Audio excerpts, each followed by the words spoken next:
Hey, I'm glad you are here, and I want to start by asking you something.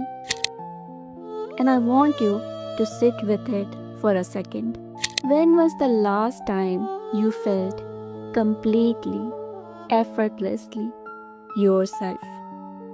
Not the version of you that's trying to hold it together, just you. For most of us in our 20s and 30s, that's very normal. We are mostly shape shifting and becoming someone that the moment demands us to be. And slowly and quietly, we lose the track of who we actually are. This video is about that.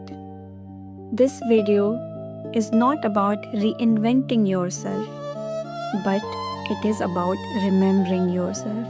Hello everyone, my name is Peya Kainat. I'm a certified coach, certified timeline therapist, and NLP practitioner. Welcome to my channel. And in this video, we will talk about what it is to be your most authentic self. And I'll give you 5 practical and grounded ways to start doing that today. What authenticity actually means?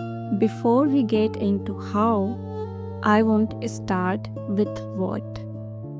What does authenticity actually mean? Because I think authenticity is the most misunderstood word in personal growth.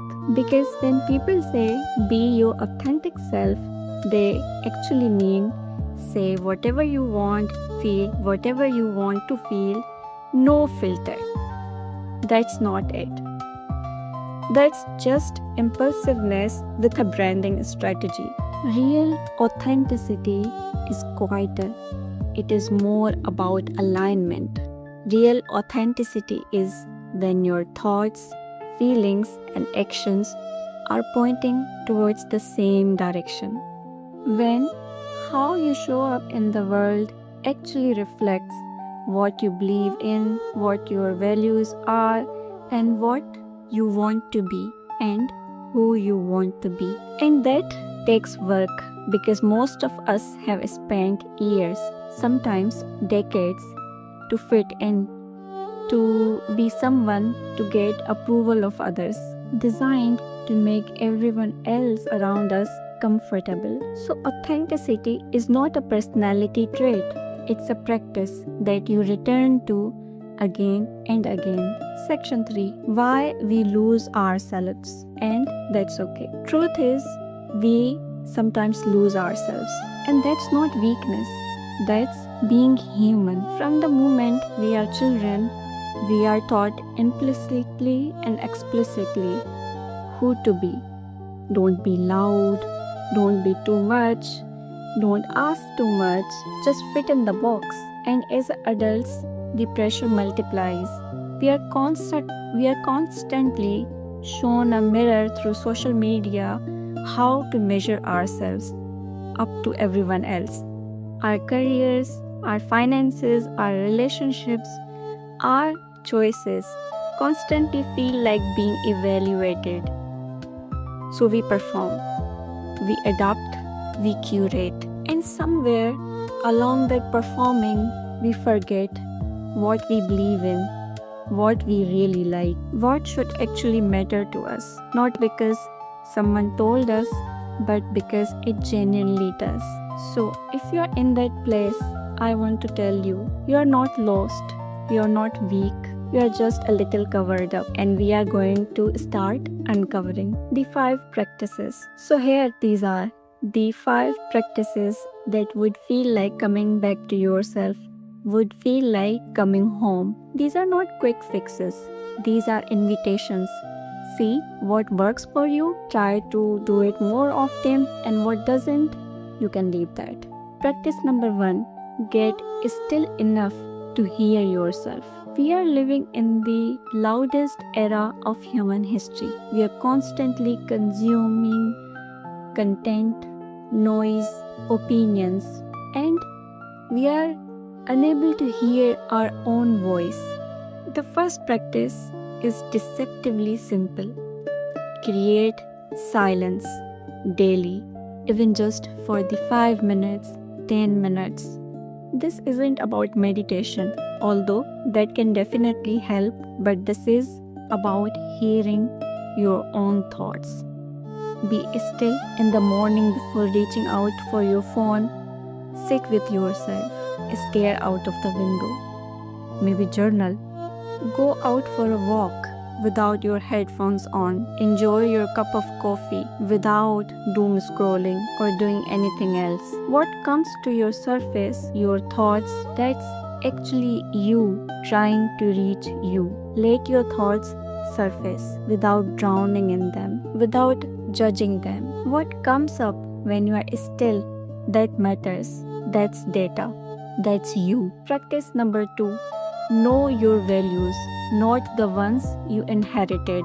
Here is a question I love to ask my clients. What do you value? And most people are very quick with the answers. Honesty, family, relationship, finances.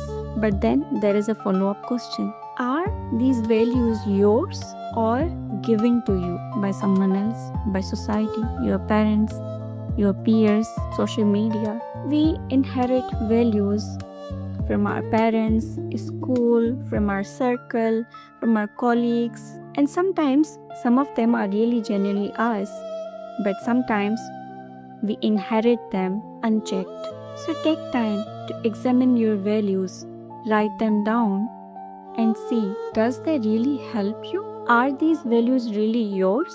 Does this still feel true to me? Does this still reflect who I am as a person at this point in life? Because you are allowed to evolve and your values are allowed to evolve with you.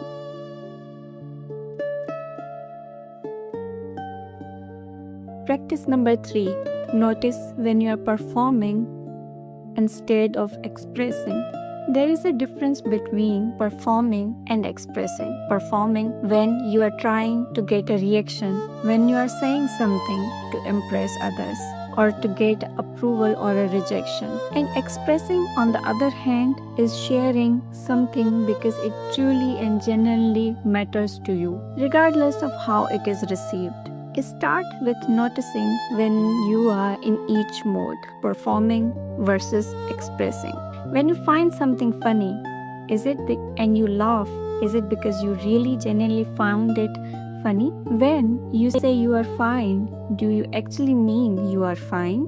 When you agree with someone, do you actually agree? This is not about being difficult or contrarian. This is about understanding the gap between your inner experience and your outer expression. That gap actually becomes your teacher.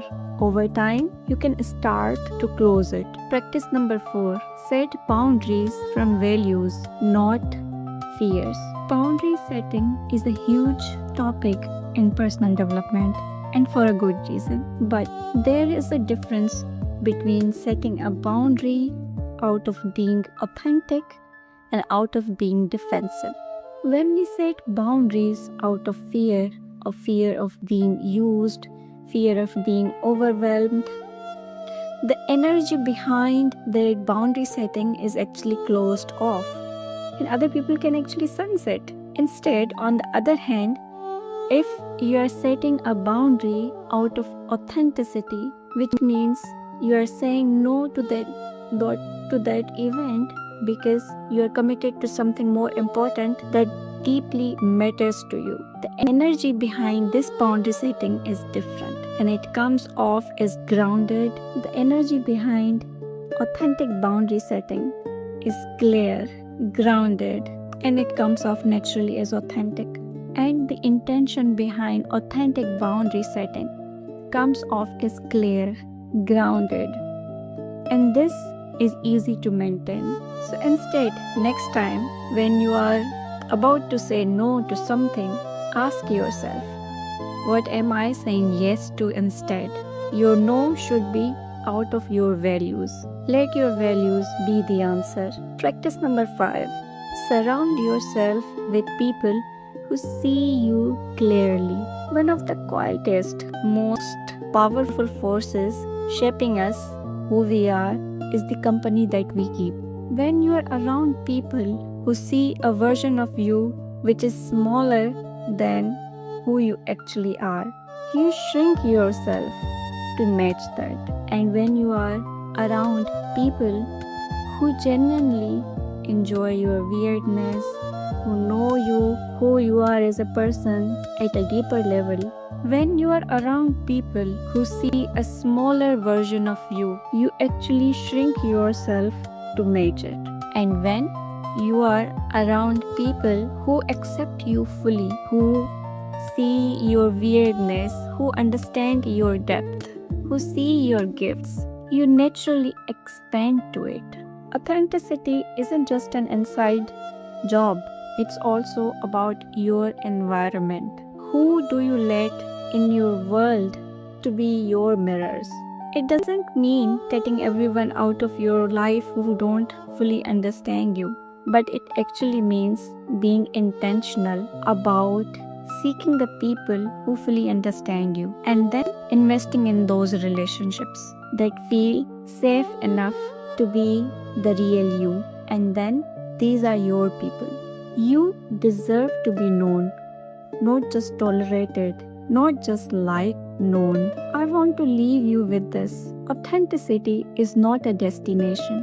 It's not something you achieve and then you have it forever. It's a daily practice of returning, of asking yourself, does this really feel true? Does this feel like me? And some days the answer will be yes. And on the other days, you might have drifted to hiding yourself, to people pleasing, to performing, and that's also okay. That's being human. The goal is not perfection, the goal is awareness, your compass, your ability to be still, your values, your self-knowledge that you can always return to.